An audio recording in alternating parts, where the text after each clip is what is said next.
Ah! Sometimes you just kind of screaming out, getting that mood. What's happening, folks?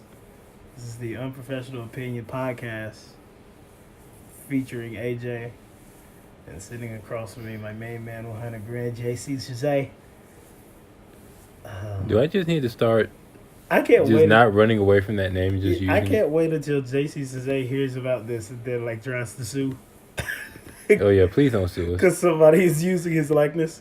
I'm not using your likeness. He's not using his likeness. I'm just a jackass, JC. Don't have to worry about it. How you feeling, dog? No, I'm feeling great, man. What episode number is this? 17. That's crazy. Wow. 17. We've man. really done 17 of these. Yes. All right. Yeah, man. Because this, we can start off with this. So I did my taxes this morning. Okay. I still got to do those. Why? Trash. Instead of having to go through that entire process, why don't they just tax us regularly, so where we Just don't buy have ourselves. a refund? Just like, Like we don't like 'Cause if we that would file make our sense. taxes to make sure that we're paying the right amount, but like stop overtaxing us and then paying us back later. because that would make sense. Right. Yeah. So I got me an extra few $1,000s in my pocket that are coming soon. That's always a good day. I am 100% in the belief that I will not be getting a refund at all. I'll probably owe. Jeez. I don't know. I don't know why. I'm telling you, I'm gonna have to go to H&R Block and talk to them niggas straight up. Like, yo, Oh, I mean, fuck with me. I did mine TurboTax. I might have to check out TurboTax. Yeah, it's online. I mean, if you want to do it, it's free. Right. Like, I mean, the way they like, oh, you got to upgrade to this, you got to upgrade to that. Nah. Yeah, I had to because Oh. I did some extra stuff this year that I wouldn't normally do. Oh. Okay. How was Puerto Rico? Come on, talk to me. Man, Puerto Rico was amazing. Talk to me. It was mad warm. The beaches were beautiful. The locals are super nice. They was really fucking with the kid out there. I went out there, performed at a random, I don't think it was an open mic. I walked in the restaurant and someone was performing. And then the vibes was just right. So I was like, you know what? Let me see what's good with this. So, went up to her, told her the chords. She killed that shit. He was a beast on the guitar. Hey Soul, if you remember. Soul, Hey Soul. And that was her name. So S-O-L. Oh. And she was super nice on the guitar. Super nice, super great person. Had drinks and fun rest of the evening. It was fun. It was great. All right. Then went to the rainforest. Jumped off some cliffs. That was dope. No, it's not. Went to the Bacardi factory. That was actually pretty dope. Even though all the locals said Bacardi is not the one. They just like Don Q is way better. Bacardi is just bigger. I also didn't know that Bacardi owns like a shit ton of other alcohols. Like I think they own like Grey Goose. Like, yeah, big conglomerate over there. Learned a lot. Overall, great trip. 10 out of 10. One of the girls that was with us, the birthday girl actually, it was funny as shit. Their Airbnb didn't have hot water. Okay. So now, keep in mind, even though this is a U.S. territory, it's basically a third world country. I've been to Puerto Rico. Yeah. So, I couldn't imagine, especially somewhere where you're outside most of the day or whatever, warm as hell all the time, the lowest is getting all year is like 80 degrees. I couldn't imagine that you would want to take piping hot showers every day. Yeah, hot water is like, to me, hot water is a luxury item. Is Like, you don't need hot water. Yeah, we don't. And so yeah, I'm definitely a fan of the cold shower. they were dying for that. Their Airbnb host was Privileged. it was just. We're gonna talk about privilege. That's a theme. Yeah. But in we had today's our episode. Airbnb we had like lukewarm water. We were just fine. I know, but I'm We just saying privilege is gonna be a theme. Oh, I really bad. Speaking of third world countries. It was lit. Let's go to another third world country. Enjoyed Or it it. might as well be a third world country. I would definitely recommend Puerto Rico to everybody. Chicago. Chicago's a third world country. I mean, What? certain parts of Chicago, from what I've heard, from what I understand, might as well be third world war territory. They kill a lot of people in Chicago. Yes. probably at the rate of a third world country. But we're not going to talk about that. We're going to talk about R. Kelly bucking at Gayle King. Oh, man. Hey, shout out to Gayle, dog. Gayle, the most cool, calm, and collected. I'm happy for Gayle. I'm happy that Gayle made a career out of herself and not just being Oprah's side chick. Side chick? I mean, they were. Or, I meant to say sidekick. But it just came out wrong. I don't think they get down like that.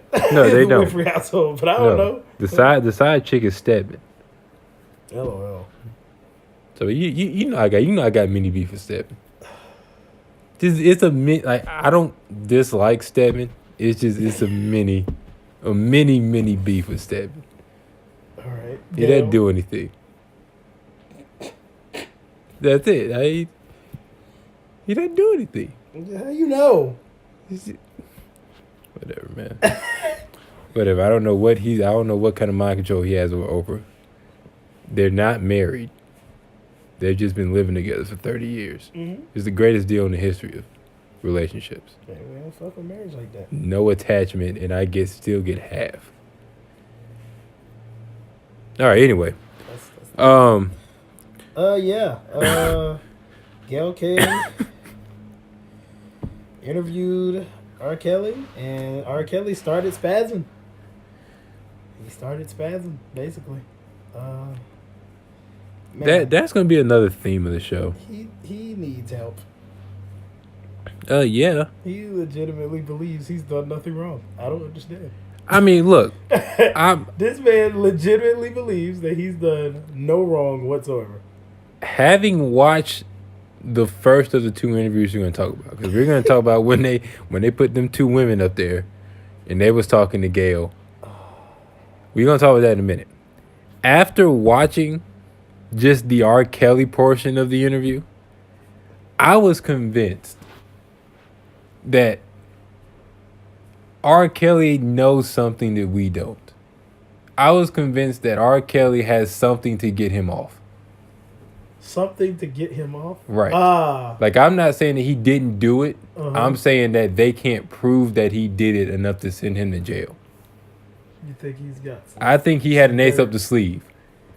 Because anytime a dude starts double pounding his chest, that means that he got something for you. He did go ham on it. The Chicago came out of R. Killing me, man. Yo, I gave y'all 30 years. 30 years. And then y'all gave me. That man said everybody was lying. And it was convincing, I'm not gonna lie. I was not convinced. I was like, maybe everybody is lying a little bit.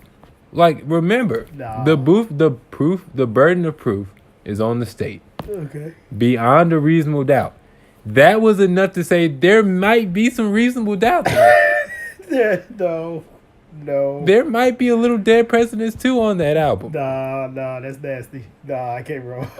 Hey, a little bit. Hey, rolling. Rolling. Okay, so what if hypothetical with this bullshit. Hypothetical, what if he's got documentation that says all of these women said to him that they were of age and they were lying? That doesn't make him any less nasty. But okay, that is reasonable doubt. That's enough to say you're a creep, but we can't send you to jail. That's what I think R. Kelly might have. Nah, I don't. I think he might have made them women sign something that says they are of age, and they were lying, or they might have been lying. But did this man? He that means he never had the common sense to just look at their fucking ID. I mean, yes. I mean, are we take out your wallet and show me your license? Right, but are we sending R. Kelly to jail for being stupid, or are we sending him to jail for having sex with underage girls? Yes. Well, you don't go to jail for being stupid. You go to jail for having sex with underage girls. Right, but if he had them sign something that said they weren't underage, then it's just he's stupid. Nah, I ain't rolling. I mean, if he's got documents, Hey, if he bro. can prove that he thought that they were of age, that's reasonable doubt. But Still nasty. there's a long history of him still fucking Right. with these underage Still girls. nasty. I remember there. Do was this, not get me wrong. I remember there was this interview. I forget who was interviewing, and then the person asked him. This is years ago, and the person asked him, you know, how do you feel about messing around with underage girls? And he said, when you say underage, how old we talking? Right. I'm not saying that he's not. And the interviewer was befuddled by that question. He looked at him like, "Nigga, what the fuck do you mean? How old we talking? What? I mean, No way, bro. like I said, I ain't rolling. look, you didn't even let me finish. Y'all go ahead, finish. Okay, after the R. Kelly portion, I After was R. Kelly like, portion. he might have enough to get out of reasonable doubt. And then them two women came up there, Yep. and I said, nope, Nope. he going to jail. Yeah, that's That's it right there. Yeah, that lady on the left, she still shut up. Stop talking. Okay, the one on the right, whatever her name was, she came up there distinguished, like, look, he's not doing nothing that's out of the ordinary. We're not controlling. Our parents are weirdos or whatever. The girl on the right was like, why you keep asking me about my relationship? What? This nigga going to jail. Finally. You're on the interview with Gayle King. What do you think she was going to ask you about? Your personal, your hobbies? So what do you do for a living? Right. We know exactly what you do. And they said R. Kelly was back there, like, making sure they said the right things.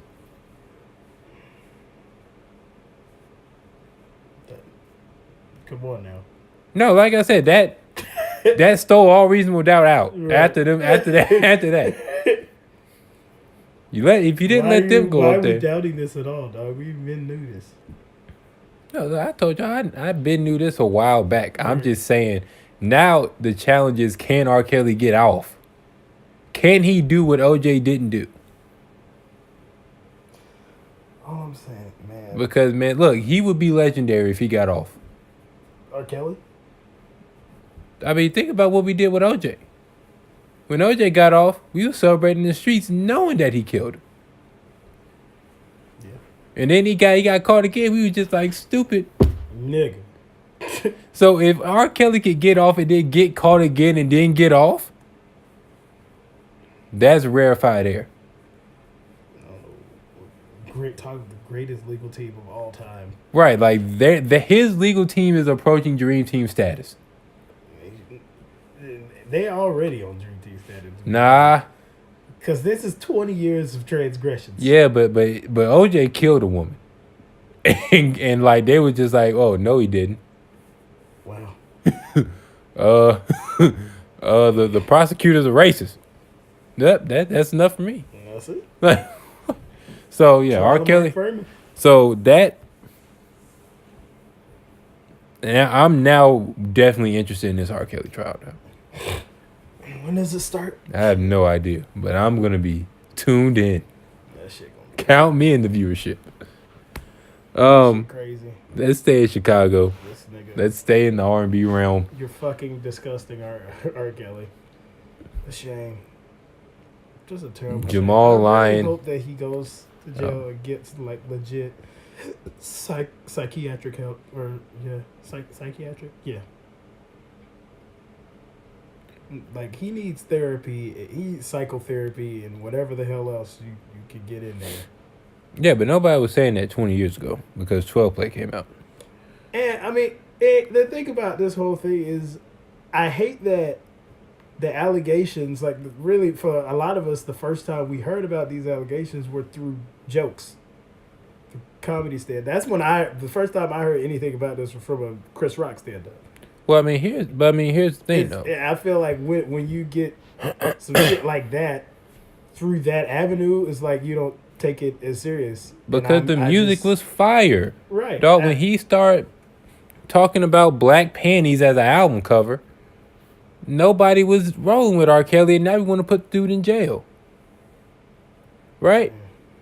It's really He was still feeling on your boot. He was still feeling on 13-year-old girls' booty when feeling on your booty was out. Ain't nobody care. Right? Legally married to 15-year-old Aaliyah. That's it for me. I don't need to hear anymore. I don't. I don't care how well Aaliyah can sing. She's 15. I don't care. Anything else after that, R. Kelly's a creep.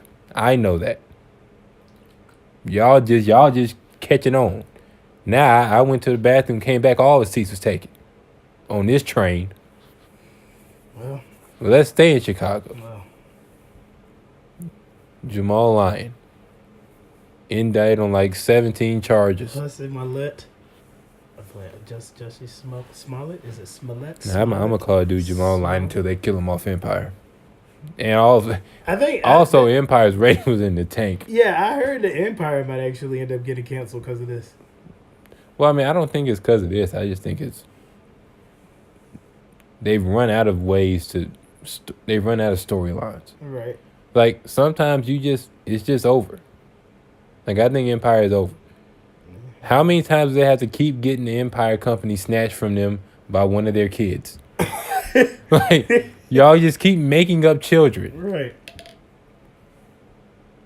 So, I mean, Empire was great for like the first couple seasons, and then the storylines got repetitive. Now this son gets to take over Empire. Oh, nope. Now here come the parents. Oh, now it's this son that doesn't like daddy. Oh, now this son and daddy are cool. Now someone's attacking the whole family. Now the whole family is one. Right. Now we've gotten past that person. Now we're divided again. Right. And now there's somebody else who's technically related. Right. So, I mean, it's over with. Yeah. But, are we finally ready to get Jamal Lyon out of here? Yeah. I'm saying none of it makes sense. This is like I've said before, and I'll say it again. This is a really unfortunate situation, and I really, really, really feel for just in general the LGBTQIA community, because it's gonna make it that much harder on them for when they're actually being attacked, like an actual crimes are being committed against them. It's gonna be a lot harder for people to get behind them because they're talking about shit like this. Nah. I think so. Like even if you know that it's unrelated, like we know how people think. Like, come on now. Nah, but I mean it's different because this dude's almost famous. Like I don't think random person, 38-year-old substitute teacher that's gay gets attacked and everybody will be like, nah, he ain't do it because Jamal Lyon lied about his. Nah, that ain't it. Now if another famous person, you have a point. Now maybe he trying to get his ratings up.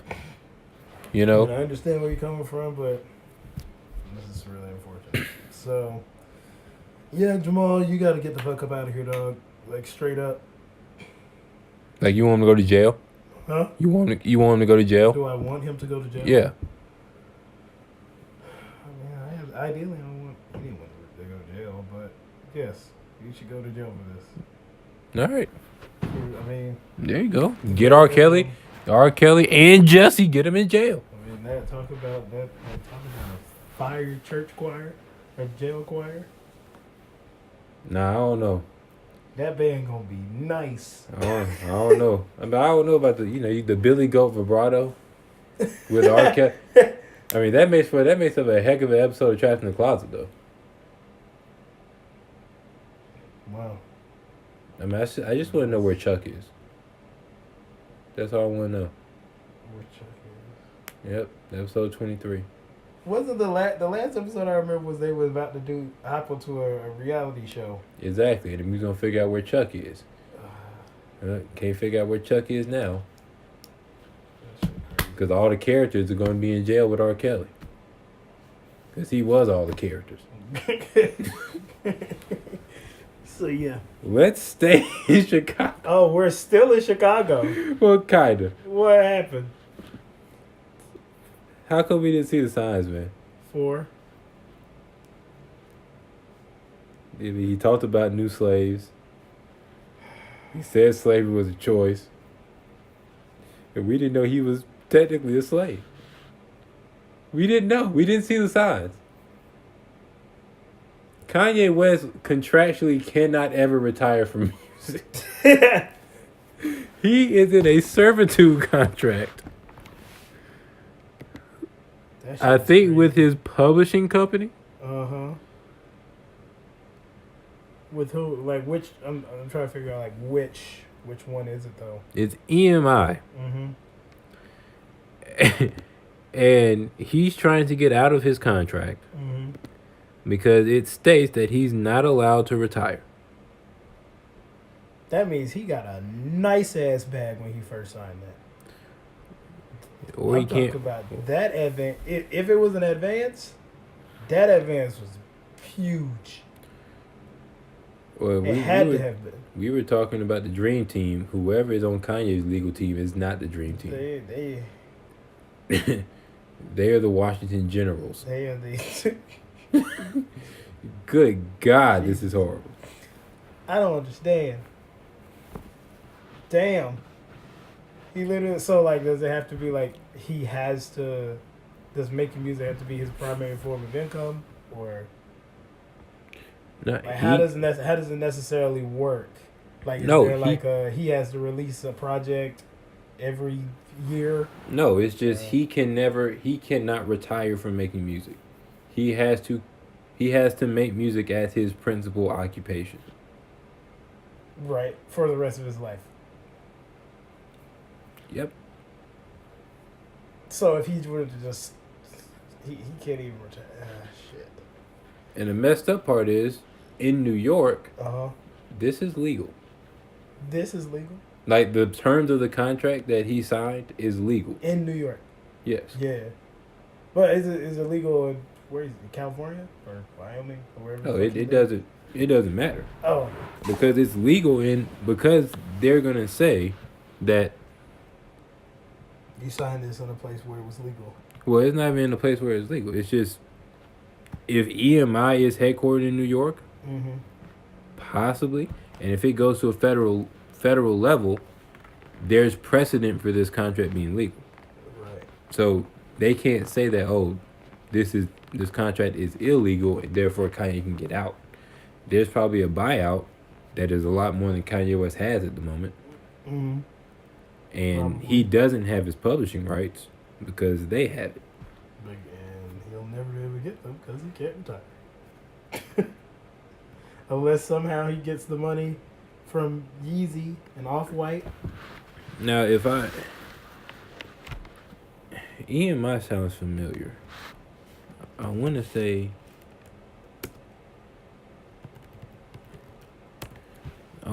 that they did something with Michael Jackson, or is that Sony? That might have been Sony. Sony. That was definitely Sony for Mike. No, wait a minute. We're doing research right now, guys. Hold on. Please hold. Oh, no, it said Michael Jackson had a share of EMI. And Sony bought it. Sony is going to acquire EMI Music Publishing. That's fine. But yeah, so Sony bought Michael Jackson's share of EMI. Well, I mean, because Michael Jackson owed him a lot of money. Yeah. That's why This Is It was going to be a thing. A shame. But yeah, so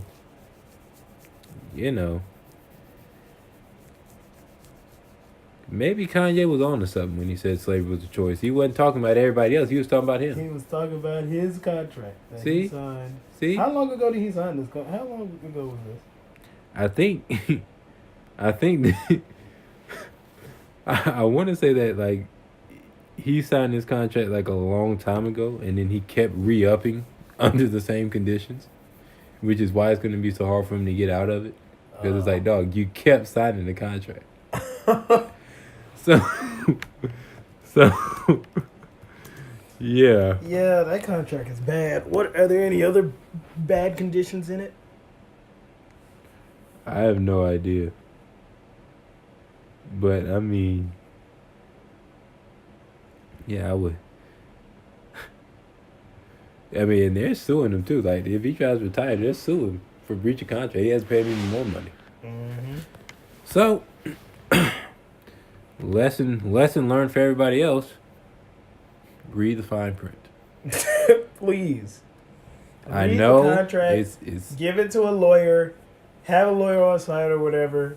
Like, a lot of this shit in there we don't understand. It's not even. Don't even give it to a lawyer. You read it, because the lawyer's gonna look at that and say, "Oh, that's perpetuity money for me.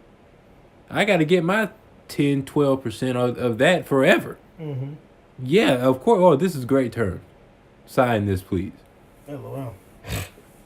But I mean, hey, it's a lot. Usually in these contracts, a lot of legal jargon that we don't understand. That has some legal counsel there to be able to translate that shit into layman's terms. Or walk up in there with somebody big and bad. It's like, oh, you could make me sign a bad contract if you want to. Leave. Go ahead. Go outside to your car. Messing him up. And now you're getting sued. That's fine. That suit is way better than this contract. I pay you $1 million. Okay, cool. Worse than that. You got $1 million? Kanye does.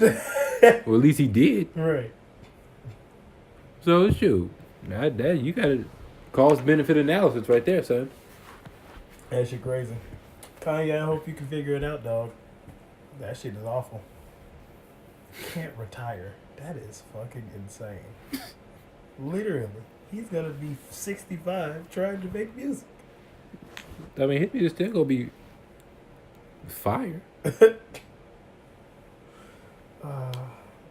gonna be hilarious. I mean, I don't want to hear him rap. I mean, I don't want to hear him do anything, really, at this point. what? You telling me the world of music doesn't need Kanye right now? I mean, unless he comes out with some more fire. He ain't came out with no fire in a while. But when was the last time he came out with something? I mean, I'm not talking about Scoop to the Woo. I'm talking The about last like bit of fire that I can say was I mean, Life of Pablo Life of wasn't Pablo. bad. I That did was his not last say it album. was bad. It was not his last album. That was his last album. He got Ye and Yandi. Yachty hasn't come out. Oh, Yandi hasn't come out. Okay, well he got Ye. Ye was flaming hot garbage. Yandi finna come out. I'm assuming so. It was supposed to be LA last year, wasn't it? What was on Ye? Nothing. A bunch of trash. Oh no, that was the mental health album, wasn't it? A bunch of He trash. talking about he had mental health issues and all that stuff. Mm-hmm. A bunch of hot garbage. Like, the beats was fire though. He maybe just needs to make instrumental albums. I actually would listen to a Kanye West instrumental album, given that somebody else does the drum patterns. I mean, he can do his own drum patterns. He sucks at drum patterns. Right, but you're not listening to a Kanye West beat for the drum patterns. Anyway, you listen to it for the sample. Right. I legit would listen to a Kanye West instrumental album. That would be hard. Kanye has definitely lowered on the list of greatest hip hop producers. At one time, I had him at number 1. He's not no Fair. more. No more. No, sir. No, sir. Let's see. Oh, yes. Yes, I want to talk about this. What did I tell you the theme of the show is going to be? Privilege. Privilege. Does it get any more privilege than this college admissions scandal? Oh my fucking god! I've been waiting to talk about this all week. It's so much. All right, let's. Because y'all are gonna you go unpack it and then I'm gonna repack it. So go ahead. All right. Well, for the folks that don't know, there was a huge college admissions scandal, including Lori Aunt Becky. Laffer, LL, And one No, other. you say LL was in this. No. And one some other actress, famous actress, and essentially they've been bribing folks at all levels to get their kids into colleges, and this spans across multiple universities, multiple individuals. I want it all to burn. All right, let's Get see. all of them out the fuck out of there. Because we're going to have that same energy of throwing all of these teachers in high schools who be cheating on these standardized tests, and we throw them in jail for that, then we need to keep that same energy for these people who are so privileged and yet still have to cheat to get their kids into school. And if anything, with this whole thing going on, that really kind of shows me that college, on a societal level, is way more about status than actual education. I mean, if you're just gonna sit here and cheat your way in, and everybody, loves to talk about how affirmative action should be a thing, and you only got in here because of affirmative action. Well, what does this say now? This whole shit. Now what? Yeah, I'm here for affirmative action, and you're here because Daddy willed it so, and he finna, get some jail time for it. I hope. I don't know, man. This is crazy. How you can be so privileged and yet have to cheat your way into school. Shit makes no sense. The daughters didn't even want to go to school. That was the craziest part. Lori Loughlin's daughter just released a video, and she literally said she has like no interest in being in college, and she dropped out after this came to the light. Shit makes no sense. What you got for me? I really thought you had more than that. I really thought you had more than that. Nah, I mean I can go a little bit more. I'm trying to hear where you at with it. No. Hold on. Oh, you over here research? No, I'm not researching. I'm calculating something. Okay. Calculator. Yeah. Obviously, this is not a good story. Not a positive story at all. Oh wait, I did find something funny though. Yes. Two Stanford students, are filing a lawsuit because they said that this whole scandal kept them away from attending elite colleges. And I was just like, wow. So the reality is that Stanford is not elite, apparently.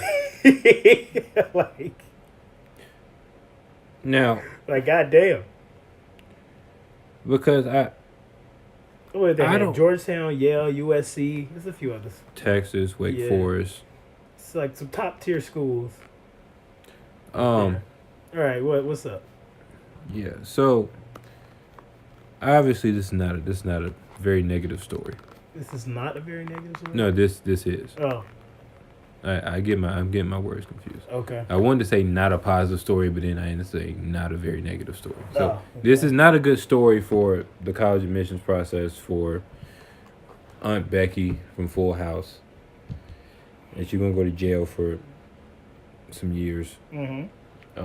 And the other celebrities who are all charged with this. But comedy. I don't think this is an indictment to the level of everybody else is saying it. I think everybody is trying to take this, like, this is the Zion Williamson injury of college admissions, right? Remember when Zion got injured, he blew out his shoe, and everybody was trying to add in, oh, this is why the one and done rule is trash, and people should go to the league at 18, and the NCAA needs to be paying players. Like, they added all these issues on top of the fact that the guy's 280 pounds trying desperately to get back to his left hand. And I think that's what this story is.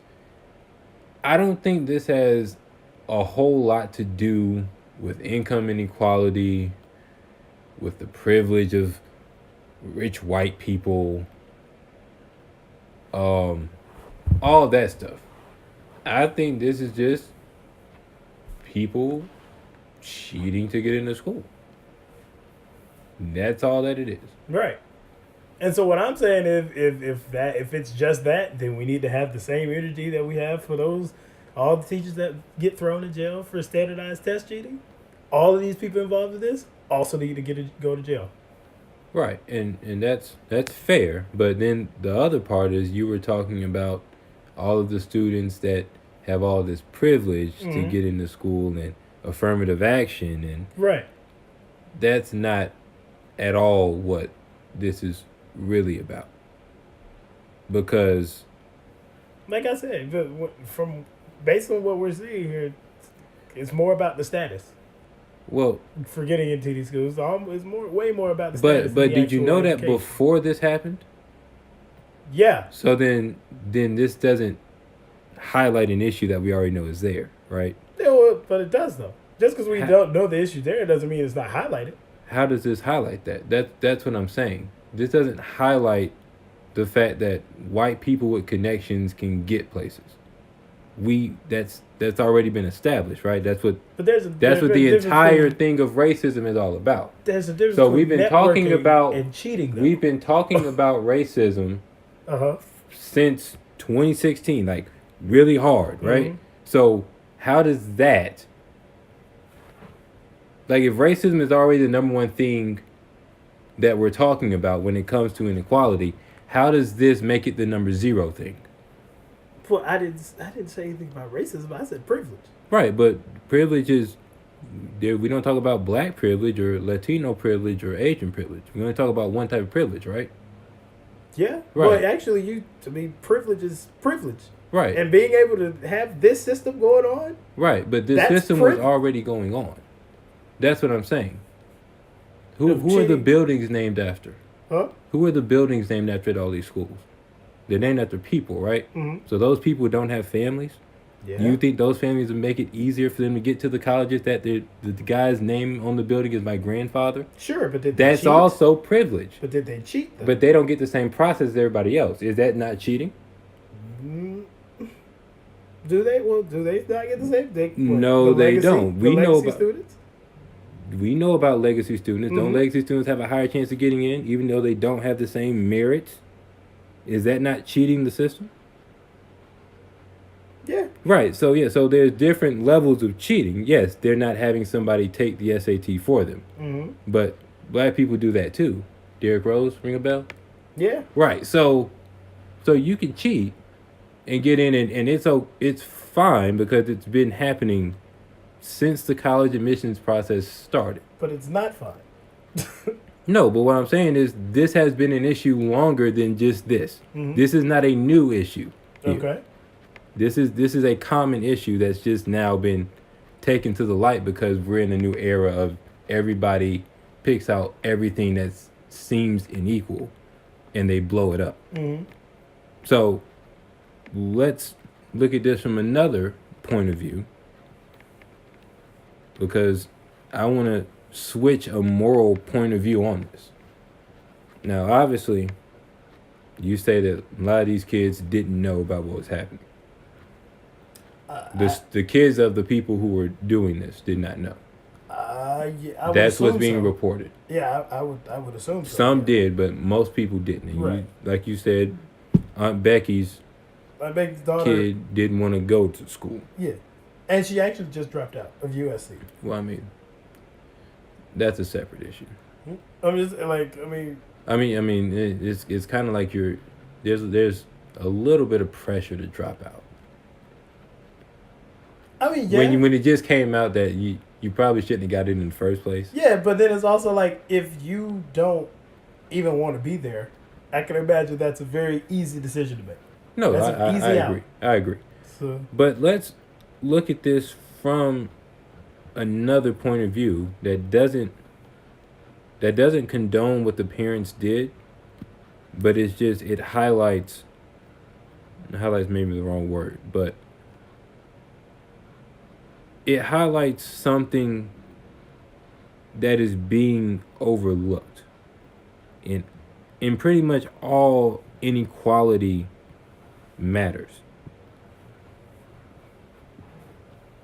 And then let's talk about them as parents. I'd never like to get into how people raise their kids because that's none of my business. But Aunt Becky and her husband, because I can't pronounce her name, Lori whatever. Lori Laughlin. Aunt Becky. Laughlin. Look, LL.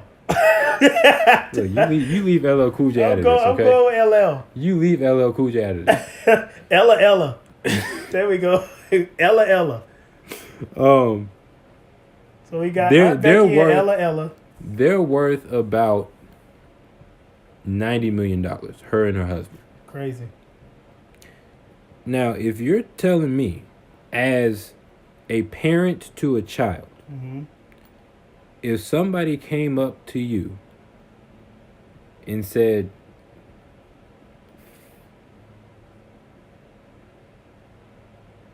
for 1% of your net worth, I can guarantee your child will be set for life. Don't tell me you wouldn't consider it. Not saying that you would do it. Not saying that you would find out whether or not what this dude was asking was legal or not. Mm-hmm. But don't tell me you wouldn't consider it. Yeah, of course I'd listen. Okay. Yeah. So, I don't... it's kind of like it ain't tricking if you got it a little bit. Okay, yeah. Because is that really privilege, or is that, I'm using what I have to create more of what I have? Just because what I'm saying is your kid's already set for life. Not necessarily. I mean, if you're their parent and you everything that you built has been for them and for your family. I mean, we can make it to them. Do you know what Aunt Becky's husband does? Because I don't. I have no clue. I mean, if you ever, I ain't never seen nobody say, "Oh, that's LL's daughter." Ella's daughter. Oh, sign her up. No. So I'm not saying that they would be set for life in terms of what they want to do. Oh, okay. You're talking about monetary wise, they may be, who knows. Mm-hmm. But as far as giving my child the best opportunity to succeed at what they want to do, mm-hmm. no way are they set for life. Okay. But if I can get you into an elite school where you can figure that out, and you can meet some people, because if you want to be in the entertainment industry, there is no better school than USC. Cool. But I'm not done. I'm not done though. Okay. I'm not done. Because you said you have to go check it out. But you saying you would consider it. I would listen. You would listen. Yeah. So I'm not condoning them for that. Okay. So what I'm condoning them for? Condoning? I think I'm losing that wrong. Blaming them? You're not blaming them for that. I'm not going to blame them for that. Fair. But I don't think that's the privileged part. People cheat to get into schools all the time. People subvert the normal college admission process all the time. It's probably more common that they subvert the process than that they go through it. So let's stop highlighting income inequality as the issue here. I mean, let's stop highlighting privilege as the issue, like it's not already an issue. But that is an issue. But it's not, though. Because if you have a quota, let's talk about affirmative action. If you have a quota of number of minorities, mm-hmm. then that quota is subverting the actual system of getting into college. They have to go through a different process than the normal process. So if you're talking about where 70 to 75% of the students don't actually have to go through the process of getting in an elite school. Yeah, but your subversion is by policy, not because your parents have the money to just pay for the shit, to just pay whoever to cheat your child. Right, but what you're saying is you're cheat. But what I'm saying is, yeah, you're looking at it because it's just money being done. There are more ways to cheat the college admission system than just money. So you consider affirmative action cheating the college system? No, I'm saying that it's a way to not go through the regular college admissions process, which is what we're talking about, right? No, we're talking about people cheating the actual college admissions process. Right. Right. So affirmative action means that black people, if they want to get to a certain school, do not go through the same process as everyone else. Is that not cheating the process? That's what I'm asking. Do you think that is cheating? No, I'm saying subverting the process, going through a different process, is that considered cheating? In any way, shape, or form? If it's or a are we part just of the talking policy, about? then I don't think so. Like, is there a legacy student policy?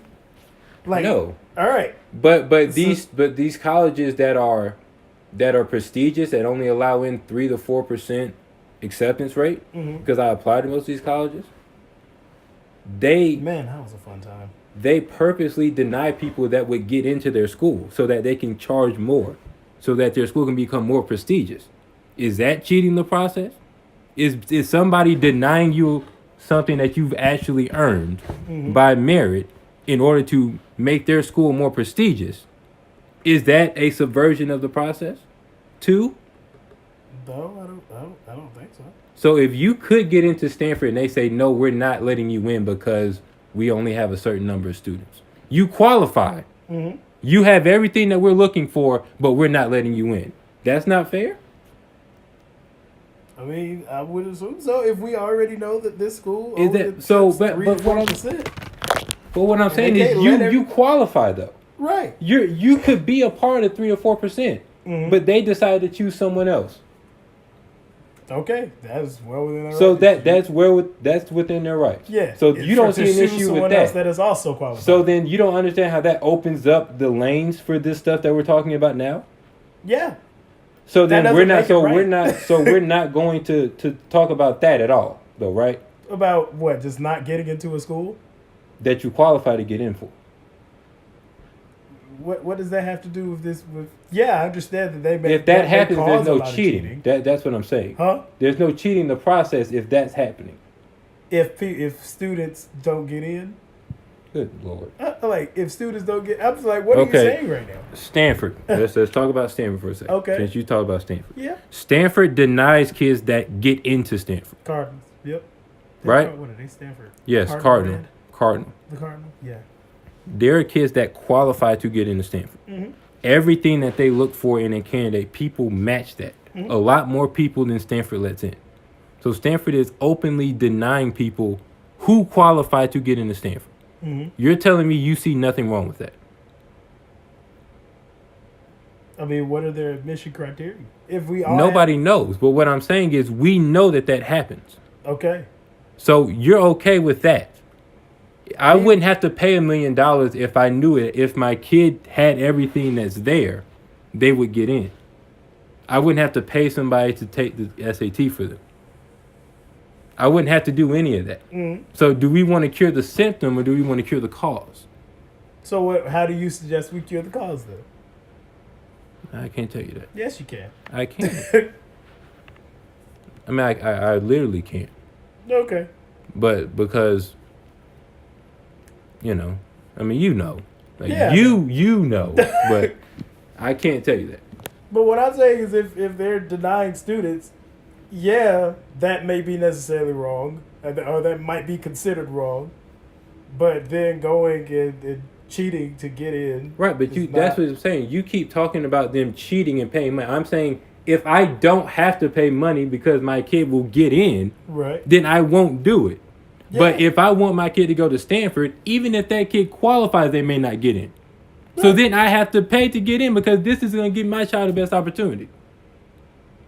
Yeah, if that's what you want. If you want to pay the money and do the cheating schedule, then cool. But then when this comes to the light, all y'all right. I'm not saying that they didn't do anything wrong. I'm saying that there's a bigger issue here that nobody's touching on. Nobody's touching on the actual college admissions process. Nobody knows it. And then when stuff like this happens, all these people are bad people. Well, wasn't it like highlighted when we've had that first affirmative action case a few years ago? What? And they were. I think it was was it that shit with the Abby Smith or the girl from University of Texas, who was suing University of Texas because she felt like affirmative action denied her a spot, and it went all the way up to the Supreme Court. And it was that along with like a few other cases that were going on, and I'm pretty sure there were like trials in which they were interviewing like college admission staff and whatnot, and they were talking a bit about the process. Mm-hmm. And nothing really came from that. So, or at least from what I remember. I mean, and that's fine. But I'm saying that if you have colleges in order to make themselves appear more prestigious so they can charge more money, denying people that would get into their school, that's an issue. So if the solution to the issue for people who have money is to use my resources to get my child into that school, I mean, yeah, that's illegal and you probably shouldn't do it. But then you also shouldn't have people getting openly denied for schools that they qualify to get into on merit. See, that the issue that I have is people are saying this proves that there is no meritocracy in terms of getting into college. That if you work hard, that some dream has been sold that if you work hard and you have all the things that you'll get in. And this is saying, oh no, you just cheat to get in. It was like, no, you could have all the merits and still not get in. That's always been a thing. So let's don't skirt from that for a second. You could have all the merits in the world. You could have all the test scores and the well-roundedness, and you still won't get into Harvard. That's how it's always been. This doesn't make anything different. This isn't highlighting an issue that wasn't already there. You just never looked for it because you just assume that's kind of how it is. Or you never tested your limits to say, hey, I actually can qualify to go to this school. And then they're going to say, we're looking for more well-rounded kids. Really? I defuse bombs on the weekends. How much more well-rounded do you need me to get? Is that a well-rounded characteristic? I mean, defusing bombs on the weekend. No, I'm saying like if you add that into everything else, you know, they want people that separate and stand out. So I mean, morally speaking, I kind of wish more parents were like that. Not willing to go to jail for the kids. Obviously, that doesn't do anything. But talk about bad parenting right there. But I mean, like, do as I say, not as I do. but like, considering the fact that like you would consider it, like, yeah, you know, let me hear a little bit more. But that's also, if that's something that I want to instill in my kids, you have to walk away when you figure out, oh, this is finna be some bullshit. Nah, you gotta walk away. But it wasn't. It worked. Huh? It worked. Yeah, it worked. So you talking about it was garbage. I mean, it wasn't garbage. I mean, the kids got. You just said that it was some bull. You know what I'm saying? When you find out that it's some bullshit. But it wasn't, because it worked. That's what I'm saying. The kids got into the schools. Right, and what I'm saying, if I want to instill something like honesty and integrity in my kids, that's not something that we can do. I got you. We can't go that route. I hear you. Yeah, like, that's just straight up. Even if I got the resources to be able to pay for it, like, yeah, cool, I can do it. But if, like I said, that's something that I want to instill in my kids, because I want my kids to be good stewards to society and to the world around them, that is not a route that we can go. Yeah, I'm going to sit down and listen, because who's the hell is not going to listen to an option to say, hey, your kid can be set up for life if you come just listen to this little spiel or whatever. Now, when you come and listen and you figure out, oh, this spiel is some bullshit. But that's why I want to stop you. Into some bullshit. That's why I want to stop you, though. But what do you mean by that? That it's finna be some bullshit? That it's finna be some bullshit, as in it is illegal, or it is not. It isn't. It goes directly against my principles of being honest and having integrity and doing things the correct way, when you realize that that is not it, you got to walk away. Stick to your guns. You got to stick with your morals. If we're talking about moral compasses, like, you got to stick to your guns on that. So you never lie for your kids? You never lie on behalf of your kids? Would I ever lie on behalf of my kids? If your kids got into some stuff, would you lie and say they didn't get into some stuff so that your kids would be safe? Honestly, nah. Okay. Because you did it. Like, I would hope that I would get you to the point where you're not doing some shit that would require me to lie or whatever. But if it comes down to it, me personally, I mean, you did that shit. I hate to see it, and I love you, and I'm saying that because I love you. Because if I lie for you, that means now you're gonna be thinking anytime I get some shit, my dad, and mom's just gonna get me out of it. That's not something I'm raising in my kids. Okay. I mean, I don't know. I hate when people blow up and make an issue that's actually one thing another. Mm-hmm. You know, the issue isn't with people subverting the process to get into school. That stays happening. Right. I think the issue is illegally subverting the process to get into school. Yeah, the process subversion itself is an issue. What is illegal though? Like, you're saying it's illegal to pay money to sit people take the SAT. Is it illegal that you know somebody on the board of admissions and they put in a good word to have your kid get into a school that they don't get into? Like, is that the same level?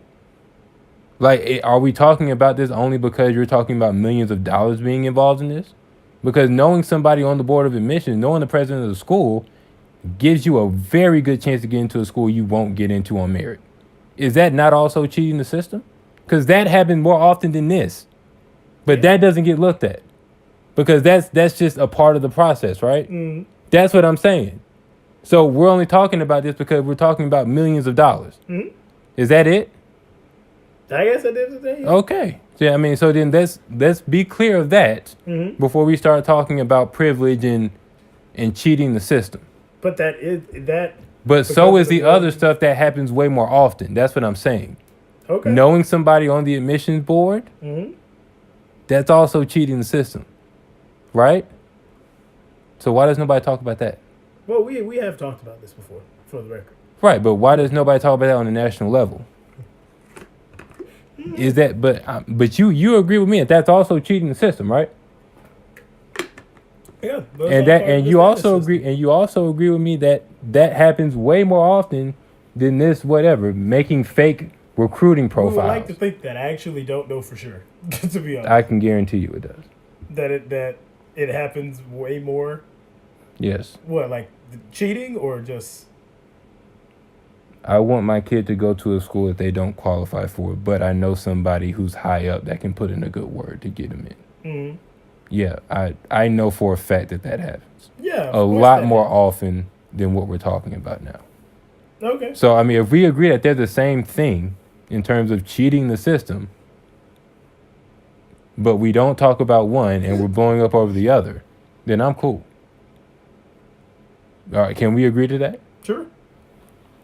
Next topic. Bet. What else we got? What else we got to say? Man. My Segway game's been bad lately. That's real. It's okay. Oh. What happened? Paul Manafort's going to jail. Oh, yeah. They gave him some more time? He got sentenced twice. He's going to jail twice. Yeah. Because they gave him, 47 months. 47 months, and then another charge for how? But that's state charges because they're saying that just in case he gets pardoned, you still going to jail. Right. So, that's funny. I mean, that's just it's gonna be funny as hell. The FBI is basically gonna be waiting for Trump to walk out of the White House in 2020 if he doesn't get reelected. Yeah, they're not gonna. The FBI will be right there waiting for him. And we're gonna talk about that. What? Trump getting reelected. We're gonna talk about that in a minute. I just wanted to mention Paul Manafort. I don't really have anything else to say. I mean go to jail. He's going. Anybody else going to jail? I haven't really been keeping up with the proceedings. Whoever created these Boeing planes should probably go to jail. I mean, Hell yeah. Hell yeah. I gotta give Trump that credit though. He did ground all of the Boeing. False. 737 What are we giving him credit for that? No, sir. No, sirree. I mean, I've never openly disagreed with you as much as I'm about to disagree with you right now. I mean, who's grounding? Because Trump said a couple days before that he wasn't going to ground the planes. And then he did. Right, because everybody told him to ground the planes. Oh, okay. I mean, are we, I'm not giving Trump credit for listening. Well, I didn't really know that was the thing about him. Yeah, they said going to ground them. Well, I mean, Boeing said like, ain't nothing wrong with the planes. It's two isolated incidents, and you know, I mean, it ain't like planes don't ever crash. I mean, that's kind of what they were. That's kind of what their sentiments was. Yeah. And you know, then it came out that people was having issues with the system and whatnot, and then they decided to ground them. Everybody's takeoff mechanic has been fucked. And Trump, the U.S. was the last country to ground the planes. They grounded the planes immediately in Europe. And Trump was like, "Nah, we ain't Europe." Then boom. It's America. And then all of a sudden he gonna ground the planes. Boom. Now, me personally, I mean, I don't know how you test a plane. No. Like, I don't know what the testing Henderson would know a lot about that. procedure as far as like how you go about doing that. Do you fly it without a pilot? I would assume that you would have to. I'm assuming that they would have to do like what is the clearing high level simulation. What would be the clearing process? Because if we have issues with 2 planes out of however many 737s they sent. Mm-hmm. I mean, like, is that normal? Is that like, I don't know enough about the actual process itself to say like you definitely just ground all the planes.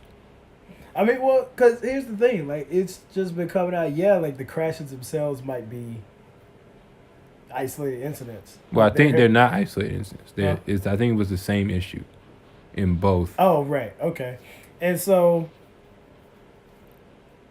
one, I definitely feel like when you have a situation or you have this machine that has the potential to essentially wipe out everybody on the shit because of this mechanical issue, there definitely has to be a lot more investigation and research into what the fuck is going on, especially with some like flights, because people are catching flights every single day. And if you got these 2 accidents that happened based on the same issue, yeah, you probably want to ground those so that you don't keep killing people, if we're seeing that this is the same issue. And then it's becoming to light that with this same plane, even though there haven't been other crashes, there's been plenty coming out that these planes have just, their mechanics are just all the way off in terms of takeoff and landing and all this other stuff. So it's just like, yeah, I think it would make sense, like, even from a money perspective, to ground the planes, because. Well, who do we put the blame on? I mean, how do we divide up the blame pie then? I mean, the blame, most of it has to go to Boeing. I mean, of course, but how much of it is the air? That's more the process I'm talking about than actual Boeing. Boeing does its own testing and say these planes are good. Right. But when the airline gives you, they just take Boeing at its words. Right. Okay. And say, oh yeah, Boeing said it's good, so it's good. I'm assuming, but I mean, obviously Boeing is probably like the world's largest supplier of airplanes. Yeah. I'm assuming that's how it would go. It's like, we've done our testing. We've been in this partnership for decades on end. Like, we trust each other. We trust Delta trusts Boeing to give them good planes. Right. But I don't know if Delta like tests them out themselves. That's what I'm saying. That's more what I'm talking about than the actual Boeing price. Right. Because if you're just taking them at its word and then there's a mechanical issue, it's like a recall on the car. Like, yeah. you can't call me and tell me it's a recall on my car while I'm driving the mug. Like, you gotta you might want to tell me that before I get in the car. Right. Which is why, Delta, like they're not getting the blame for this. Right, Because- and I'm asking, should they? I mean, well, that depends. I don't know if they have their own testing team. Maybe. Well, if they don't, I would give them more blame, because why would you just assume And that's when what you I'm when saying. you If when they you have this- assuming with people's lives? right? And I'm saying if they have this trusted relationship over these past few decades or whatever, Yeah, to get these planes, and they've always been good. I'm still testing. Okay, fair. I mean, because Well, I could people's understand lives why- are at stake. Like Yeah. I can't not have 170% confidence that this plane doesn't have any mechanical issues. 100%. And I understand that. But what I'm saying is, I would understand why they wouldn't have that if they have that trust with this company. Right, I agree with you. So then, how much of the blame are we putting on the airlines? It can't be zero. Like I don't like when people get off scot free. Like, yeah, Boeing deserves a lion's share of the blame because you put out planes that suck. Right. You know, and my mom flies a plane for a living, so we got issues with that. Right. Understandable. So, but I'm saying that if United, I don't think they have any, Right. but if United had one of these planes and Boeing says, "Oh yeah, this plane is ready to go," well, you have employees, you have customers, then you need to be saying, "Okay, well you get now we gonna do it from our standards," and if you don't have that in place, then I'm giving you at least 20% of the blame. Okay. You know what I'm saying? Fair. That's fair. You know that's a touchy subject for me. I understand, I you know? understand that. I understand that. So, Yeah. I mean, Boeing, get it together. and all the airlines, don't take people at their word. Yeah. People messing up, you got to make sure that your stuff good for you. But then again, I mean, like they just really just distributors. Like. No, I got you. But I'm saying that if you trust me to do something and I do it,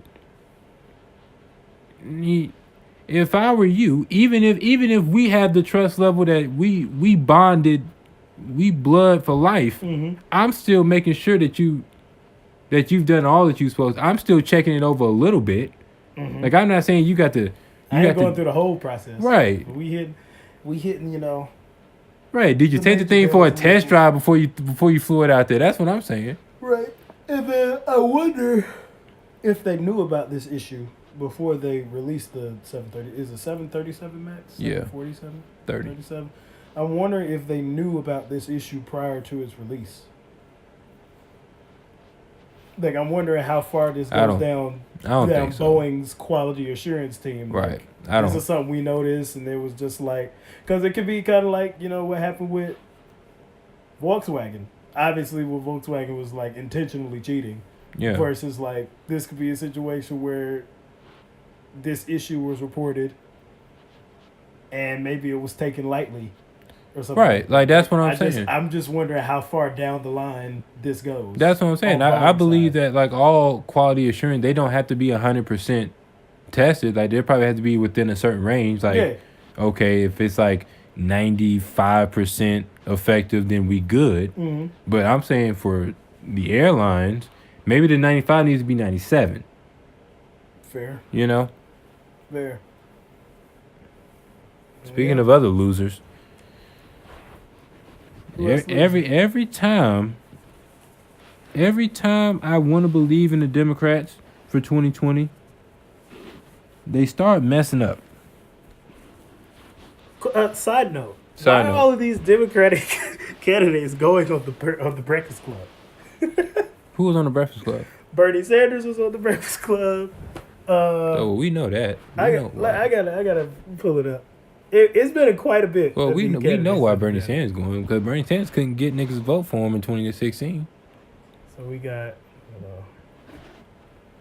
Let me pull it up real quick because they done had a nice list of people to come through. Shout out to the Breakfast Club though for not just being a hip hop show. Right. We got Bernie Sanders went on there. Kamala Harris went on there. Kamala. Marianne Williamson went on there. Who? Marianne Williamson. Oh, I don't know. who that is. I'm assuming is Andrew Yang. Is he running for president? I think he is. Or I think he there have been talks about Andrew Yang running for president. Yeah, well, he is indeed running, or is maybe. I don't know, but whether that's confirmed or not, Andrew Yang has been on the Breakfast Club. Mm. Yeah, there's quite a bit of them. And that's cool. I'm just wondering why. Because when you start divvying up the Democratic electorate, there's a lot of black people. Black people make up a good percentage of those. Mm-hmm. I got to appeal. Fair. But that's fine because all of those guys are kind of winners. Now we start having losers thinking about running for president, and that's where we got an issue. Like who? So Beto's in the race. Beto announced, and then Beto is going through his own battles with white privilege. He made a joke about his wife raising his kids, sometimes with my help, quote unquote, and people didn't like that, and he said, my bad. I've just benefited from white privilege too much. Something of the sort. He didn't say that directly. And I was like, that's not a good way to start off your presidential campaign. And we'll talk about Beto in a second, but we got Stacey Abrams is considering running for president. Do the Democrats realize that both of these people lost in 2018? They lost. Mm-hmm. They didn't win. Stacey Abrams didn't win the Georgia governorship. She lost. How do you turn a lost governorship, or gubernatorial race, as they want to call it? Gubernatorial? That's how you... Gubernational? No, gubernatorial. That's the governor's race. Gubernatorial. Keep going. You say the I'm Georgia just Google this gubernatorial word. race. I've never... All right. No, I'm not. Yeah, like I don't know my I'm just words. Like, what? What? How does that... Stacey Abrams is considering running. But where did this word come from? I have no idea. Interesting. Yeah. Gubernatorial. And Beto lost the Texas Senate to Ted Cruz. Like, the most disliked guy in the Senate is Ted Cruz. And you lost to him. And now you're running for president. Shout out to Texas. What are they doing? Because see, people were waiting for Beto to get in. Because like, people think Beto's like the favorite. Mm-hmm. A little bit. Because, he almost won Texas. Right. Which is odd for a Democrat. Yeah. But Beto's also odd. He's just an odd person. But they're trying to put the Obama stamp on Beto. They're saying that he's got Obama-like star power. Really?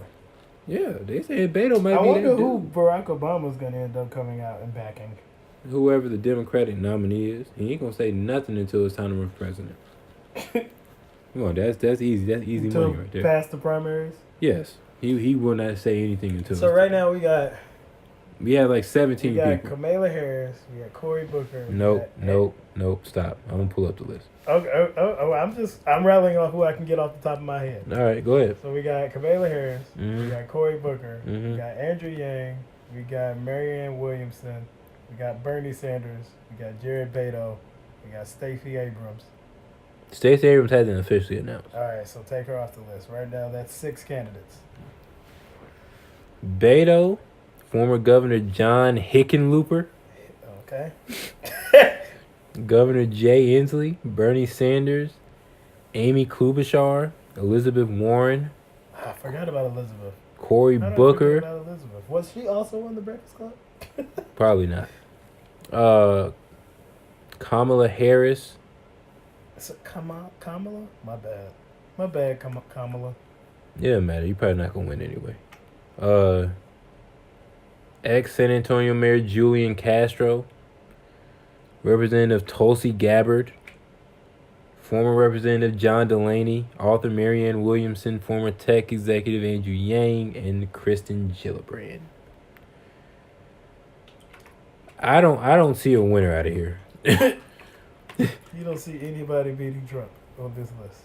Oh, and Pete Buttigieg mayor of South Bend, Oh, has formed a exploratory committee. So he's kind of announced, but not really. I don't know. I don't see. I don't see a whole lot of winners here. I mean, are we really going to say the great white Democratic hope is Joe Biden? ah,